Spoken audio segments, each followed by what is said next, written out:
I'm Chris. I'm Andrea, and I play the piano and sometimes the accordion with Hypercube. And I'm Jay, and I play guitar. In Hypercube, I mostly play electric guitar, but I am also a classical guitarist, and um, probably about 20% of our repertoire also includes the classical guitar. Yeah, I'm Erin, and I'm the saxophonist for Hypercube, and it's really nice to meet you all. I'm Sarah. I'm the production manager for The Dream Unfinished and also a cellist. Nice. Just so I'm recapping correctly, the ask is, you have this really great commissioning sort of like mini festival that you all do, and that you're thinking of ways in which you could be broadening the and diversifying the composers who are invited to participate in this. Is that correct? Yeah, it's that, and even more, we're trying to reach more audiences, more diverse audiences, and to expand our repertoire in general, not just through the composition lab, so our general repertoire. Got it. Cool. Okay. Yeah, and also just want to add to that we'd like to find ways of, because it's a tuition-based program where composers pay in, we want to create more access to the program itself, and we're looking for strategies to do that. What are you already doing in terms of the existing ways that you are identifying and selecting composers? Well, yeah, I mean, I guess a little bit of history about the group and the type of music that the ensemble plays frequently. I think, when we started, we all went to school together at one point, or had met each other at some point in the city. And so the repertoire that was to our knowledge, that was available to play and to showcase was primarily written by white male composers that had their career as composition teachers in academia, that type of sort of environment. And that's just kind of how we started and got our repertoire under our feet and started rehearsing and playing together.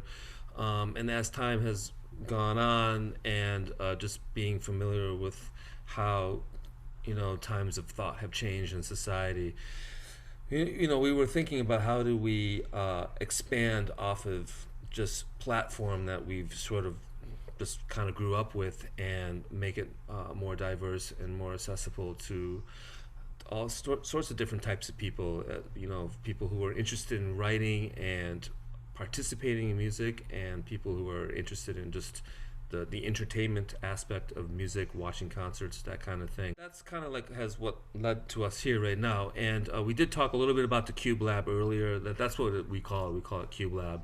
And I think that was probably like a really concrete stepping stone as an ensemble for but having the door open for composers of color and just more diversity in general to come take part and work with us, and giving us a chance to connect and reach people that we might not normally get a chance to do. And interestingly, because of this pandemic situation and everything has gone to like the online format and the Zoom platform primarily, that kind of in a way opened the door for us to take advantage of that and pursue those different avenues that that we were thinking about. I think in a way maybe that would have been more difficult if we were done our more traditional route, where we go to a university and play like the students' pieces and the composition faculty's music. This way we can kind of bypass that and just reach a wider variety of people, hopefully, that theoretically. However, there's still a lot of foundation work that needs to like happen to make it more productive and more proactive.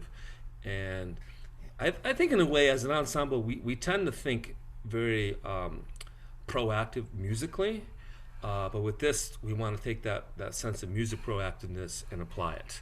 So it's like kind of like a natural, I don't want to use the word transition, but it's part of our mindset as an ensemble and as people in general. So Yeah. that we're trying to kind of like push that way. But like I said, we need like to talk to people and communicate and get different ideas from a lot of different people who have different situations themselves that they grew up with and have experienced, and kind of try and put that together and have like a giant thinking cap to like move forward. Yeah. because it is Absolutely. difficult, you know. Yeah. Well, and I feel like, looking at the original set of questions, I do actually want to like add a clarifying point to it. So as far as like if Hypercube has had any issues in regards to its current operating model and who it has historically programmed, I think like to put a finer point on it, it seems very clear to me that this is quite intrinsically motivated, that like you all like this is coming from like a personal interest, not only on an individual level, but on the ensemble level. So I'm curious, like, have there been any like external factors that have made you also think that making these sorts of moves has been necessary for the development of the ensemble? Yeah, I'll take this one. And the answer is no. We really haven't received any sort of pushback or public criticism for any lack of diversity in our program. And so it really is like completely, we're all, I think, really committed to equity, and we're really interested in it. And it's a subject that we're being, you know, uh, confronted with and having to deal with. And I think we really want, as a group and as individuals, we have this feeling of being active and not just sort of passing by without being criticized, but actually to be on the sort of on the leading edge of this. And it's something that once okay, we make this decision, we're going to do something, but then the bigger question is, what do we do? How do we do it? And I guess that's part of the reason why we got in contact with the Dream Unfinished is to start conversations and to start to reach out and start to find ways to be more proactive. Got it. I think that's wonderful. And I think, as we're just kind of navigating this national moment, this national reckoning that we're having, I think it's really important for ensembles to kind of define not only, do we want to do something, but we want to do something that's really specific to us. And I know that TDU is really having these conversations constantly. What does it mean for TDU to address this? And it seems like you all are kind of doing the same thing. What does it mean for Hypercube specifically to address this? And I'm wondering, as you're just kind of thinking about this and thinking about repertoire, do you have any theories or hypothesis for why composers of color weren't really readily accessible in terms of repertoire? Yeah, so I'll answer this one. I think with our discussions, we are we're aware of like the historical and just the cultural appropriation, the appropriation of labor, everything that's gone in the history of this country, this nation, in order to create this line of privilege that we are accustomed to, and we are. We are aware of that, and we believe that that has created barriers to people of color and to disenfranchised groups from being able to take part in what is the cultural elitist world of classical music. And that's been going on. That's no secret. Those conversations, they aren't new, but this year they've been resparked, especially with all of the call to action 2020 with George Floyd, Breonna Taylor, and then also Black Lives Matter movement, which has been going on for a while. And what we want to do is acknowledge that first and foremost, and then also, like you say, Sarah, just to understand what that means for Hypercube, right? One thing that I know the Dream Unfinished I've read in the Times article was that this idea that like different groups are different sizes, different groups have different impacts, different groups do different things musically and community wide, and that everyone is individual and must kind of internalize and find the ways in which we can create impact and create outlets for creating the change that like erases these lines of privilege and that creates just a broader community where we can all interact. And our music, we're a newer ensemble. We are an ensemble that is electric guitar, piano, percussion, saxophone. I mean, these are newer instruments playing together. There isn't a lot of repertoire for this instrumentation. So we have kind of an opportunity here to shape this repertoire going forward. And we want that repertoire to be reflective of the artistic community that exists. We want to hear voices of everyone, and especially marginalized, disenfranchised communities, because they are underrepresented. We're very much aware of that. And in order for the repertoire, this catalog of work for this ensemble to be complete, it must reflect all of those voices. And so bringing those voices into that canon creates a better artistic world for this music. And I think that that's what, more than anything, we don't want to empower or to think that, you know, we're using this power that we have for the, you know, the sake of outreach. We want to just reflect what's going on in the world, right? Where this population of people that we interact with every day are not, you know, part of our field or part of this voice that we get to create through music. So I think like creating access points to answer that question is our real challenge, and we're asking how to create access points that welcome, that create safe spaces, that create like opportunities for folks to opt in without sort of assuming everyone wants to write for Hypercube. Let's find these folks, and also not to always limit them to financial. Like, not to say that, okay, more scholarships, that'll solve the problem, because it doesn't. It's about finding, like, asking hard questions about, like, what does it mean? And another thing I noticed from Un's article with the 5 questions at the I Care If You Listen 5 questions, you talk about like accessing this idea of accessing communities without ever going to those communities. We don't have a way of like just finding folks that we're not in communicable relationships with already. So part of that is what Chris mentioned earlier about reaching out and building relationships with organizations that do this a lot and that we can learn from. And that doesn't negate the work that we have to do internally on our own. And we do that work by learning about what we need to do and by asking those hard questions to ourselves and not relying on others to answer those for us. So yeah, besides access, I think coming up with financial incentives in some ways, but also acknowledging that's not enough. I think those are some of the ways that we as a smaller organization can possibly make that impact. Is there anything that you have been thinking about as a group that you would really like to see? Well, to echo what the others are saying, we recognize that the BIPOC community of composers is consistently the most underrepresented group within our collaborations and programming. So what we hope to do is expand on the repertoire for our particular ensemble or create relationships that will then lead to expanding on the repertoire. And we hope to have this repertoire live on in the future. We hope groups are going to follow in the same instrumentation, and we're going to be able to help teach this repertoire someday. We don't want it to live just in our ensemble, but we want it to live on into the future. And we hope that it will create some kind of rich experience between us and a more diverse group of composers that we think is really valuable and really important. So we aim to continue this work through the life of our ensemble and treat it as an ongoing thing that needs to be explored and then re-explored down the road.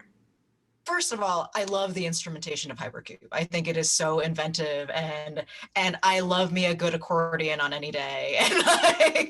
And with that, you know, it is different from, say, like a string quartet, right? Like where like there are these like a string quartet. It's this very set body of work. It's like, and there's always going to be these 4 roles. Whereas like you all, like, not only like Andrea, you're the perfect example. Like you switch between piano or accordion, like whatever the piece requires. And Chris, if I am remembering correctly, you know, you 4 don't necessarily always perform together on a given piece as well. Like sometimes it'll be like combinations of duos or trios or whatnot. And so with the fact that this is a somewhat flexible group,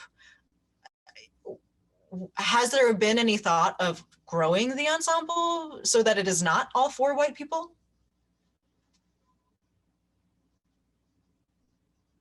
I don't think we ever had that conversation, have we? Yeah. No. I mean, nothing outside of the context of as a quartet. But I suppose you wouldn't. There's no reason why you wouldn't be able to do maybe projects that weren't just the instrumentation, like maybe had actors or other types of instrumentalists, like sort of like put together as a more like multi diverse kind of program. You know, like oftentimes you see performances where it's like live video with live music, that type of thing. You know, it could be something in that realm, or even more mixed than that. You know, like a more non-traditional sort of setup in a performance context. Outside of that, I don't know. That would take some, you know, definitely creative thinking, and could certainly be very cool. Definitely. And one project that we had in the past, and we're still in the process of getting to the recording stages of this project, is with Mexican composer Juan Trigos, who composed a piece for us and an opera singer. So it's a 45-minute opera that's a really wonderful piece that we, because of the pandemic, we haven't been able to perform it after its premiere. But that's something that involved another musician, and it was a really interesting experience. Yeah, is there like, oh, I'm sorry, go ahead, Erin.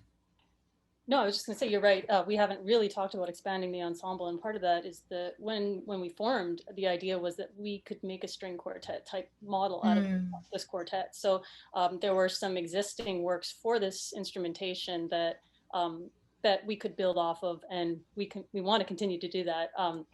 But in reality, we don't want to be a large ensemble or a small chamber orchestra. However, you know, that presents another opportunity for us as a small group, when one of us is subbing out, or when there's opportunity on tour to involve musicians, to definitely look to, you know, Black, Indigenous, people of color, and to underrepresented groups as musicians that could join us just in these regards, to just, you know, temporarily. And I think that's one of my other groups that we've made a priority of doing, of always looking to those, to folks in those roles first. Right. No, I think your follow-up sort of answered what was to be my follow-up question, which was like, if there's any kind of like mandate around it only being a 4-member ensemble. But yeah, I mean, like, because I think what you all are, it's interesting that that this is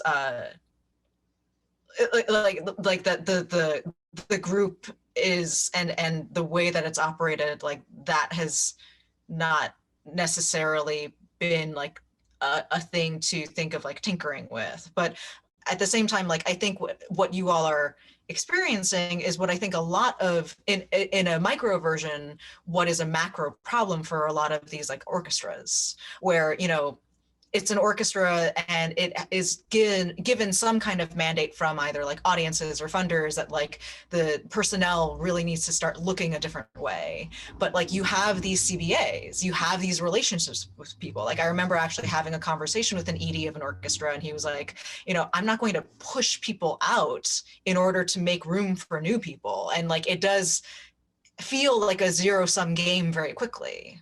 But because you all are small and it is such a unique instrumentation that seems to be so open and flexible and malleable for like having other instrumentalists involved in some capacity, like that was a thought that crossed my mind. Because I mean, like, you know, TDU, Sarah and I are more than happy to have this be one of many conversations. I think that whoever can be that through line, that as you, if there is this possibility or this thought or consideration of starting to build out your team, having that regular presence, and having that regular voice or voices, you know, that could just be another thing to keep in mind. That's excellent advice, and we appreciate that. That's something we will look into, and sort of as we internalize. It is just the 4 of us right now, and so but thank you for that. No, of course. Yeah. So then, just so I'm doubly clear, it's not only talking around suggestions for CubeLab, but it is also like possibly looking at existing works that are already out in the wild that you could be performing. Is it a combination of those two things? Okay, cool. Yeah, All right. our repertoire, we do harvest a lot of repertoire from the CubeLab that we carry on through. And, the CubeLab is mainly centered around membership and temporary membership during a workshop session, but there is a lifetime to these pieces. So yeah, it includes both. Got it. Great. And just to recap then, as far as the composers that you work with through CubeLab, if I'm remembering Chris's synopsis from an earlier conversation, very often it's like university level students, because just with the nature of like that these are like smaller commissions, and it's more like almost like a professional development opportunity often for the composer, as well as a way for you all to like be building on the pieces and the selections that you have in your repertoire. Cool. It benefits all of us, and that's what we hope. Yeah, yeah. And so then, like, as far as identifying those, like, those emerging composers, like, what have you already been doing?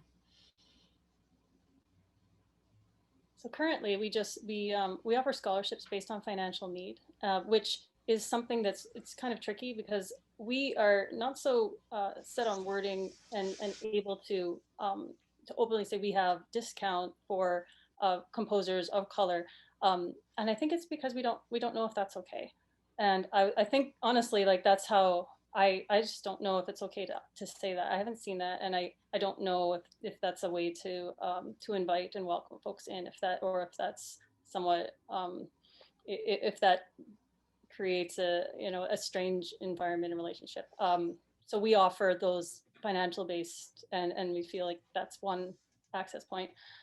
We also in general try to offer a lower tuition than almost all of the summer programs that we know exist, which gives folks an opportunity to do it at a cheaper, reduced rate. So those are really the things that we're trying to do right now. We have a lot of contacts in universities and in through schools, but we don't have a lot of contacts in jazz or improvisation circles or like communities where we might encounter more composers that maybe work in different mediums than like hyper notated type scoring. And so that's one other area we're thinking of reaching out to, but again, these are just very initial stages. No, of course. And then which schools, like, do you have a kind of regular list of schools that you contact on an annual basis, or like what does that part of things look like? Anyone else want to, I think mostly just schools we've worked with before. So composers that run composition studios at, for example, like Cincinnati Conservatory of Music, Bowling Green State University, Stony Brook. We have NYU. We just did a collaboration with the NYU composers. We have different composers consortiums that we reach out to as well. That then will either spread our posters around or reach out to further folks that they know that might be interested. We do advertise on social media wherever we can to reach communities. But yeah, in general, it's places we've performed and we have relationships with that we might. Yeah. Anyone else want to jump in and add? Yeah, I mean, it's just it's traditionally your state school or your private school. Really not a whole lot of conservatories. Like I don't think we've like schools that are just like conservatories. I don't think we have like necessarily like a large draw from those schools, but it tends to be like universities and colleges scattered throughout from the East Coast to the West Coast, and in the Midwest areas as well. But yeah, there's definitely like sort of like a pattern, I would say. We have like a few that come from like maybe what you would call like the really competitive conservatory type programs, but I don't know, maybe I'm wrong. It's hard to remember where everyone has done their schooling, but I don't think that's like a really high statistic. I think a lot of it is just like the state university of like say Arkansas State University, that type of like school format. So but with that being said, it's worked out pretty well in the sense that we've gotten to like make contact with like a range of students too. It's not just undergrads. We have master's and doctoral students, and there are a few adults as well that aren't really students, but you know, that kind of connected with. But yeah, I guess in my mind, I think of it like, you know, there's like the conservatory schools where it's like very classical, and then there's like the other schools that are universities and colleges, and they have liberal arts programs and music ed programs and like music therapy programs, and they're all sort of wrapped up in that kind of like sort of like model of their like like school program. Got it. Yeah. They sometimes tend to be more open to new music and open to writing music, and the composers that are there just are more excited about what we have to offer in the workshops that we do. Hopefully we can get back to doing those workshops soon. Yeah. No, yes, I think we all greatly look forward to returning to the time of gathering, right? So I'm going to drop when the original ask had come around, like the young emerging composers, there were two resources that came to mind for me immediately. One is, I'm not sure if you all are familiar with this initiative that Jenny Ko had started during COVID. It's called Alone Together. All right, so I'm seeing. I just started checking out all those videos. Oh, okay, yeah, and so just to explain a little bit more around what it is, Jenny reached out to this really wide swath of composers, but the ask was that these more established composers would not only write a micro piece for violin, but then that they would nominate a lesser known, generally younger composer, and that they would actually then, any sort of commissioning fee for this would be given to the younger composer, because this is really Jenny's response to how COVID has not only, of course, devastated the performing arts industry broadly, but I think uniquely in a way composers, because, you know, I think while, I mean, let's not try to sugarcoat anything. It's been so hard for everyone, and for performers who are losing all this work. I think some performers have been able to, you know, do that kind of pivot into like video concerts or streaming concerts and things like that. Whereas with a composer, I mean, you know, their whole practice depends on someone else playing their music, and to like not only have all of these engagements canceled, but then to like, if your whole practice is around sitting in a room by yourself writing music so that someone else can perform it, but now all those people can't do it, like that's already another added layer or obstacle that you have to be surpassing. So this was her way of kind of responding to that. So I mean, even some of these you know, younger composers are actually already pretty well established or like have names for themselves, but I think it at least, like, one way that I would even treat this is to do that extra step of extrapolation, like maybe looking, because the younger names are a little bit more recent, like then doing that homework of like, well, where did they study? And like, who else are they working with? Or are they even mentoring someone, you know? So like just kind of doing that kind of sleuthing, I guess. So that was one resource that I thought of. And another was, American Composers Orchestra. They have Earshot. I don't know if that's familiar to any of you guys either, but it's a somewhat similar thing where this is actually when an opportunity for emerging composers that they've identified to have readings on orchestral works. And similarly, they also have mentor composers that are often sort of set up with each of the emerging composers that have readings done through this. And again, these might be people that are probably a little bit further along than what would be the typical profile for you all. Like, I know that Courtney Bryan did an Earshot maybe like 5 years ago, and now like seeing where she is. So, but that being said, again, like however, and I mean, who knows though, like looking at the previous composers that have been featured through Earshot, like following up with any of them or seeing whoever has been most recent, seeing where they've studied, and then being able to kind of, you know, work backwards from there.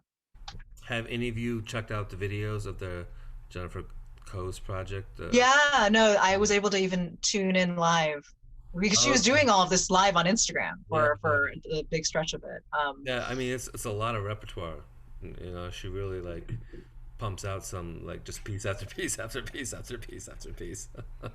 But I think I'm gonna have a few students play a few of those, like for contemporary ensemble, a couple of string players that are like Oh, isolated at home because of COVID, and I think so. You know, it's that's maybe just a good example of how you put something out there, and there's like this trickling effect of like different people just getting attention to it. So I'm gonna have a few students play a few of those pieces who otherwise would have never even like thought about any of that contemporary music in general, or would have had no way of discovering any of those composers. And for me too, it's really easy. It's just like a huge database of like what, it's like 6, 8 videos. I think it's more than that actually.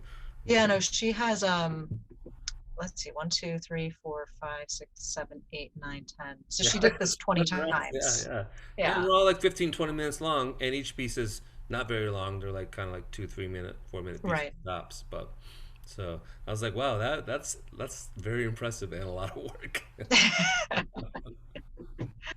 Yeah, no, classic Jenny, I will say. Yeah, well, it's just like it's all there's just like a lot of like information in terms of like just check out people, and you can Yep, find a lot of interesting like I guess the emerging artist is the right word for it, but that's right, like yeah. all like plopped right there. So we've been spending a lot of time talking around living composers because of this composition lab that you all have, but then in thinking more in terms of like historical composers. So um, again, this is a very unique instrumentation, and but like I'm curious then, like you had mentioned, there are well, a lot of it's new music. So I guess then, like, how much music by non-living composers do you have kind of at the ready, and how much is that a part of what you do? I think honestly, we don't have any music by composers that are not with us anymore. That's a good question, and I never thought of that before, but I don't think we've, unless it's an arrangement of something, I don't think we have. Well, I was going to say arrangements is that that idea is something we haven't explored in the past, which might be something that could work really well for us. An arrangement of an existing piece for our group. I think we can create a lot of really cool instrumental colors for with a piece that is not originally composed for our instrumentation. I like that idea. Yeah, absolutely. I mean, and when I'm thinking of your instruments, well, so yes, admittedly, the first composers who came to mind were all alive, and are all probably composers that either you've already done their works or are already familiar with. But thinking of like accordion, Andrea, I think of like Angelica Negron, and then like thinking of guitar, Jay. Like I know Tanya Leon has actually written like a number of works for guitar, and then for saxophone, well, actually, William Grant Still has, who's very not alive. He wrote a lot of music that was sort of meant to be kind of cutting across different woodwinds, but with saxophone in mind specifically.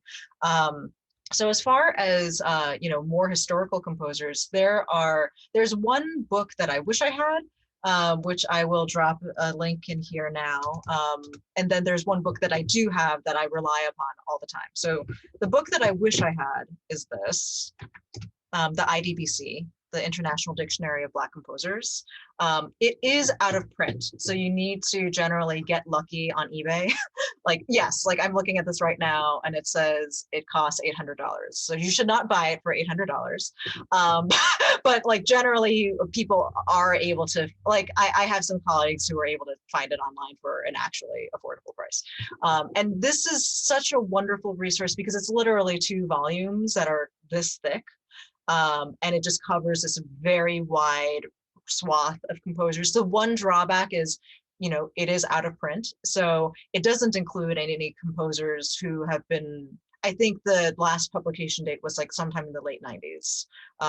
So with that, it is somewhat limited in terms of, being out of date, but it does, cover these really important names that I think are worth knowing. Another resource that I do actually have a copy of that I refer to all the time is from Spiritual Symphonies. And so this highlights more specifically on Black female composers. And to say too that, The Dream Unfinished was primarily founded in response to the Black Lives Matter movement. So a lot of our sort of repertoire basis is in music of Black composers and music of folks from the African diaspora. Since 2017, we have been broadening, and so we've included, composers who hail from Latin America, Asian American composers, Middle Eastern composers.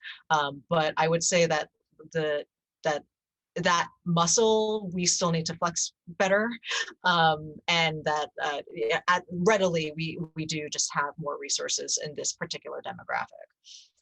And then as far as other specific names that I can think of for your instruments, so I think this would be not pieces that are written exactly for your instrumentation, but composers who I know who wrote ambitious works for percussion or for guitar or for saxophone or for piano or accordion, and then taking a look at their catalog and like what you're saying, Andrea, like either thinking of arrangements or like there have certainly been like duos and things that then maybe it's like a saxophone trio with woodwinds, but then the woodwind parts could be adapted for the other instruments that you all already have. So some names that I can think of now, well, I feel like TJ Anderson must have something in his catalog that might be interesting for you all, because he just was sort of used to playing with really interesting mixes of instruments. Thinking more for you, Aaron, David Baker, who's very well known as a jazz pedagogue, but also quite incredibly prolific as a classical composer, and did write music specific to saxophone and I think some chamber things. And then there's this piece, Chris, I actually thought of you recently because I've been trying to figure out a way if TDU could program it at some point. And it's for percussionists. I think it's a percussion ensemble actually, and it's by Julia Perry, and it's called Homunculus. And this is one of the few where you can actually find recordings of performances of it on YouTube. And she's a lesser known composer, had unfortunately a very short catalog because she had to deal with quite a number of health issues. But during her short time composing, wrote some pretty ambitious music. Was apparently also a very accomplished performer herself as a soprano and also as a conductor. And she wrote this piece for percussion ensemble that I think is really, a much more avant-garde than what you would expect from music in that sort of era. I didn't catch what time period it's from. Yeah, no, she was active, I want to say in like the 50s through 70s or so. And yeah, I mean, of course, there was like all sorts of blip blop squeaky music happening in classical music at that time. But I still like, I think just like, given that there's a certain kind of aesthetic that is often associated, particularly with composers of color of a certain era, to know that, she was a Black woman writing this music at this time, I think is that helps to like deepen the appreciation for what you're listening to. Oh yeah, it's like really incredible, when you think about it. Yeah, like this kind, like I've heard different people describe her music as quite modernist, which is it's. I mean, I think it's just refreshing that when people are kind of willing to go there, and have that kind of experimentation in the music that they're creating. So, so those are some immediate sort of thoughts of people. And then, there might be, possibly you might find things in Ollie Wilson's catalog or Alvin Singleton. She has a nice clarinet solo that I programmed for a concert coming up in April, early May. So yeah, it's cool. Yeah, so just taking a look at like what else is in there. And then for, broader things, I think there's also just the route of kind of like, and this requires a certain amount of patience, but like going to certain publishers and just kind of looking through like the composers that they have listed. The ones that most readily come to mind are Subito, Lauren Kaiser music. And then this is a very big catalog and lots of patience, but G. Shermer has just been sort of collecting a lot of humans over the years, as was very recently publicized. They've assumed Florence Price's estate, Julius Eastman's estate. Julius Eastman might actually have some interesting things. Yeah, of course, duh. And that's stuff that you all could absolutely do because he left it pretty open-ended. I remember seeing a photo of a Julius Eastman score, and it was a score, but it was literally just like an egg shape. Like that was a score. So, but Andrew, you look like you were gonna say something. Oh, I was just gonna say I played a couple of his pieces for 6 pianos, and they were super moving and like such an experience. So cool. Yeah. Yeah. Yeah, I wanted to add, and you beat me to it. My knowledge of this, this field is it's budding still. And Julius Eastman was like, I was like, yeah, Julius Eastman. I'm so excited. But I'm glad you got to it. I only have a couple of add-ons to that. The Baker Pastoral that we just covered in one of our episodes. It's this really thick kind of lush texture. Which like you were saying, you're thinking of imitating string quartet textures in some senses, and I think that might be a great one, particularly for your instrumentation. The rest of my suggestions are really for Jay specifically, knowing that we share so much repertoire with classical guitar and the Bach cello suites, and I'm sure is something that you've thought about extensively. There's this Coleridge Taylor Perkinson piece called Lamentations for solo cello. That I think would be absolutely excellent on guitar. I don't know that I've seen it on guitar specifically. Here, let me drop it in the chat. But Tahira Whittington is a cellist who did this. I think is just a wonderful, wonderful performance of this. And then she as well did a composition called Bach's Cello Suite number 1 in 3 styles. So I just thinking through guitar rep and cello rep and some of our similarities, always happy to recommend some new things. And if you're thinking of guitar rep too, then there's a ensemble that you all, if you don't know, maybe if you're thinking of these like guest collaborators and things like that, Duo Noir.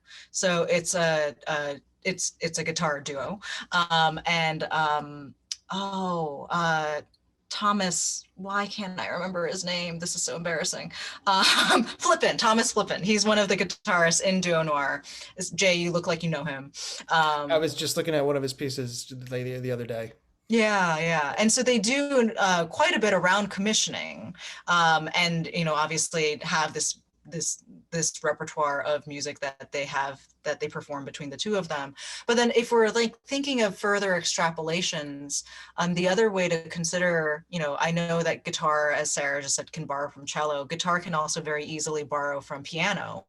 And so then just thinking of like the very vast catalog of art songs by Black composers, and thinking around like how there could be any sorts of adaptations from that. So Harry Burleigh, Margaret Bonds, Florence Price, like all of these people have such extensive art song collections. So to be thinking of like what might be possible that's mined there, and I'm just thinking out loud too in terms of like the colors that could come from that. Like wouldn't it be wonderful to reimagine an art song on accordion? Like I don't know that too many people have done that.